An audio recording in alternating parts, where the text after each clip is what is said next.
अस्सलाम वालेकुम। मेरा नाम डॉक्टर दिशान जनबट है। इंटरनेशनल रिलेशंस में सिक्योरिटी स्टडीज का ये दूसरा लेक्चर। पहले लेक्चर में हमने डिसिप्लिन की यानी इस फील्ड की एवोल्यूशन सिक्योरिटी स्टडीज की कैसे हुई थी, इस पे बात की थी। आज के लेक्चर में हम बात करने जाएंगे पहले कि आखिरकार ये सिक्योरिटी होती क्या है। What is security? तो एकेडमिकली स्पीकिंग इसके लिए जो डेफिनेशन यूज की जाती वो यूज की जाती है एलिवेशन ऑफ थ्रेट्स। अब ये ना समझ लेगा कि थ्रेट्स एलिवेट कर दिए जाते हैं ऐसा नहीं। Elevation of threats to cherished values, ये काफी कंटेस्टेड किस्म का कॉन्सेप्ट है। नॉर्मली हम सिक्योरिटी और सर्वाइवल को इसको एक ही चीज समझ लेते हैं कि जैसे ये साइनोनिमस हैं जी, एक जैसे मिलते जुलते हैं। ऐसा नहीं। जो सर्वाइवल है ना जी इंटरनेशनल रिलेशंस में, ये जुड़ा हुआ है आपकी एग्जिस्टेंशियल कंडीशन के साथ। इंटरनेशनल रिलेशन ये ध्यान में रखिए। सर्वाइवल एग्जिस्टेंशियलिस्ट यानी आप सिरे से ही कोई आपको खत्म कर देना जी, ये आपके सर्वाइवल एग्जिस्टेंशियलिस्ट है। सिक्योरिटी जो है ना जी, इसमें कि आप भाई अपने certain political, social, economic ambitions जो भी आपने as a state, as an actor जो भी आपने बनाए हो, उनको आप कैसे अचीव करेंगे, हाउ टू अचीव। और अगर आपको कुछ थ्रेट्स हैं तो आप उनको कैसे काउंटर करेंगे। मीनिंग देयर बाय कि भाई सर्वाइवल होगा तो तभी उसके बाद सिक्योरिटी वाला काम होगा जी। तो security is often labelled as survival plus, इसको ये लेबल किया जाता है जी। सही है जी। कैन बूथ बड़ा मशहूर नाम है। तो कैन बूथ ने इसको कहा कि सिक्योरिटी क्या है, सर्वाइवल प्लस। ठीक है जी। अब as far as security is concern, तो इसमें दो बड़ी प्रेवलेंट फिलोसफीज हैं जी सिक्योरिटी को समझने की। पहली फिलोसफी डील करती है कि भाई बात यह है कि सिक्योरिटी का मतलब ये है कि आपने एक्यूमुलेशन ऑफ पावर करनी है, सीधी सीधी। यानी इस फिलॉसफी के कॉन्टेक्स्ट में आप सिक्योरिटी को एक कमोडिटी के तौर पर, एक मटेरियल फैक्टर के तौर पर ले रहे हैं। आपने अपने आप को सिक्योर करना है तो भाई आपके पास पैसा है, आपके पास वेपन्स हैं, आपके पास आर्मीज हैं, आपके पास अपनी टेरिटरी है, यानी एज अ कमोडिटी। दूसरी जो फिलॉसफी वो कहती है नहीं नहीं नहीं, ये काम नहीं है एक्यूमुलेशन ऑफ पावर, ये बहुत छोटी सी सतही सी चीज है जनाब। असल में तो कंसर्न जो सिक्योरिटी का है ना, असल कंसर्न वो है कि एक जस्टिस प्रिवेल करे दुनिया में, ह्यूमन राइट्स की प्रोविजंस इंश्योर हो दुनिया में। सो मतलब ये है कि ये जो सब कुछ है ना जी, कमोडिटीज, ये मैटर नहीं करती। मैटर करती हैं कि इंटरनेशनल रिलेशंस में जो एक्टर्स हैं उनके आपस के रिलेशनशिप से क्या जस्टिस प्रिवेल हो रहा है, क्या राइट्स इंसानों के इंश्योर हो रहे हैं। असल में ये इंपॉर्टेंट है जी। यानी घबराने की बात नहीं।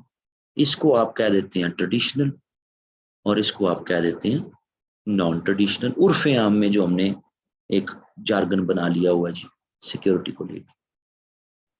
सो ये तो पहली एस्पेक्ट जो है वो सिक्योरिटी को लेकर, भाई कि सिक्योरिटी है क्या, इसको कैसे डिफाइन किया जाता है। ठीक है, अब इसी फ्रेमवर्क को एक स्कॉलर है ऑलिव पाम। ऑलिव पाम ने कहा कि जी देखें, चाहे काम आप कर रहे हैं पावर की एकमुलेशन का, चाहे आपने जस्टिस प्रिवेल करवाना है, ये दोनों काम अगर आपने करवाना तो कॉमन सिक्योरिटी के जरिए करवाए जा सकते हैं। भाई बात यह है कि कोई किसी के खिलाफ जाके आपने अगर अपनी सिक्योरिटी अचीव करनी है तो सब मिलकर कर लें। इसी ने इसी स्पिरिट से आइडिया क्वाइन हुआ जिसको कहते हैं इंटरनेशनल सिक्योरिटी। क्या हो यार, मिलके कुछ कमिटमेंट्स बना लेते हैं। अब वो कमिटमेंट्स चाहे आप ट्रेडिशनल के फ्रेमवर्क में भी चला रहे हैं, चाहे आप जस्टिस के फ्रेमवर्क में भी चला रहे हैं, आओ मिलके कुछ कमिटमेंट्स बना लेते हैं, आओ मिलके कमिटमेंट कर लेते हैं एनपीटी पे एक्सेट्रा, आओ मिलके कुछ चेरिश्ड वैल्यूज सेट कर लेते हैं कि मिलके बढ़ेंगे उनकी तरफ, एक दूसरे के खिलाफ जाके क्या करना चाहिए। सो ये भी एक बड़ा मजेदार फिर थीम सिक्योरिटी स्टडीज में आ जाता है। दूसरी बात, भाई किसकी सिक्योरिटी, कि चलो ठीक है सिक्योरिटी पे तो बात हो गई, लेकिन किसकी सिक्योरिटी।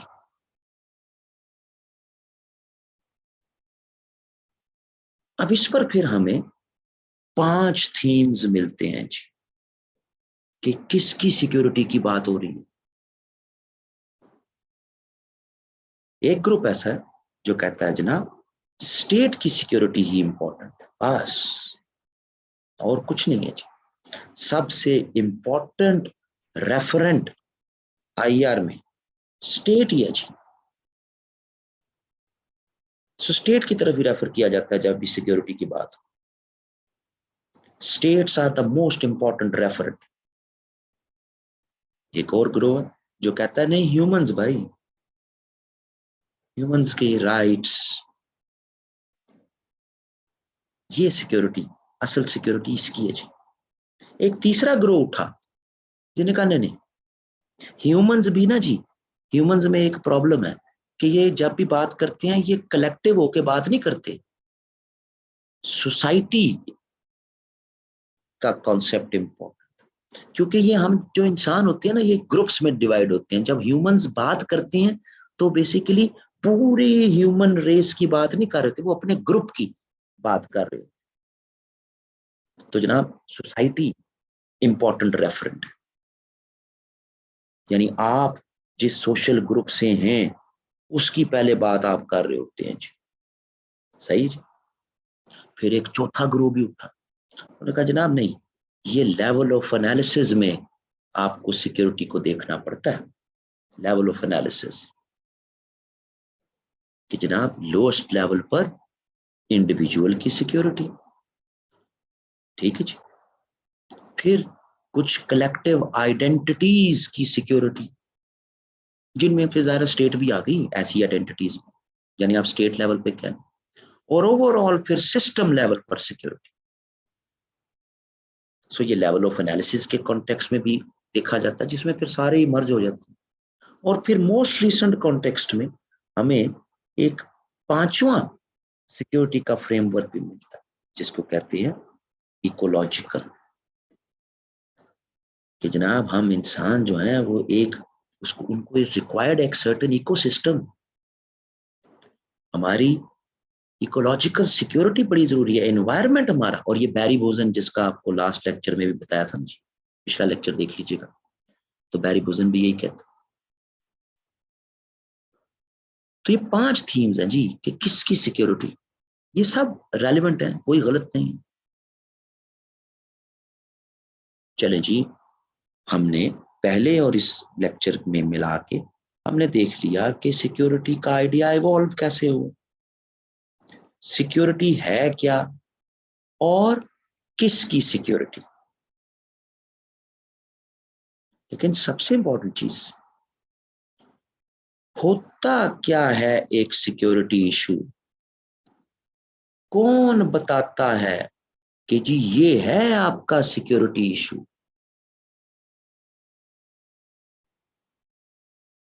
अगले लेक्चर का इंतजार कीजिएगा।